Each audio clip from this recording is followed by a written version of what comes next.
Quelle est la différence entre cette plante et celle-là?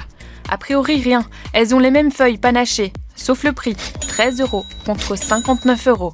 Comment justifier cet écart de prix? Regardez, prenons la première, vendue dans ce pop-up store d'une entreprise française spécialisée en plantes d'intérieur. Elles sont vendues à petit prix, prenez ce cactus à 99 centimes ou cette autre plante à 30 €. Parfois on a envie d'une plante directement un peu plus grande et je trouve que les prix pratiqués ici permettent d'acheter à bas prix et ça c'est vraiment chouette. J'aime bien la variété de plantes qu'il y a. J'aime bien, ouais c'est ça, surtout la variété de plantes. Et puis il faut dire que les prix restent attractifs. C'est justement la stratégie de l'entreprise, proposer des plantes à des prix ultra abordables. Il n'y a pas beaucoup d'intermédiaires, enfin il n'y a même pas d'intermédiaire entre nous et le producteur. Et ça nous permet aussi de limiter les charges au maximum.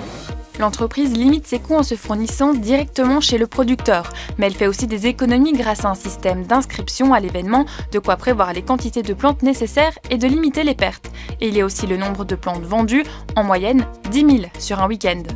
Et la star des plantes, c'est elle. La Monstera qui est juste à côté, qu'on propose à 12,99 €, qui fait partie de nos best-sellers. Cette même plante, on la retrouve aussi chez ce producteur belge, mais avec un prix bien différent. On voit sur les plantes vertes, on voit 59. 36 € de plus.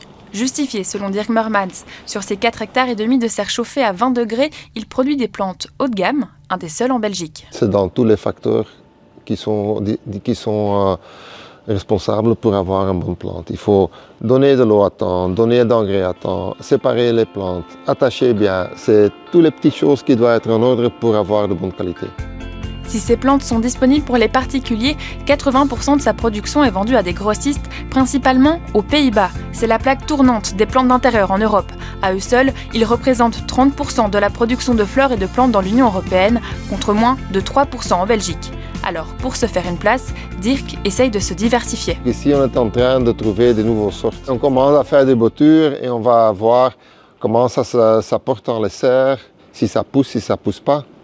C'est pas ils sont beaux, mais ils doivent être commerciaux. Il faut avoir une dimension qu'on peut vendre aux clients. Au total, Dirk Mermans produit environ 250 000 plantes dans ses serres. Une production bio et haut de gamme qui fait grimper les prix. Le pop-up store français, lui, en négociant et en faisant appel à d'autres producteurs moins coûteux, parvient à battre toute concurrence.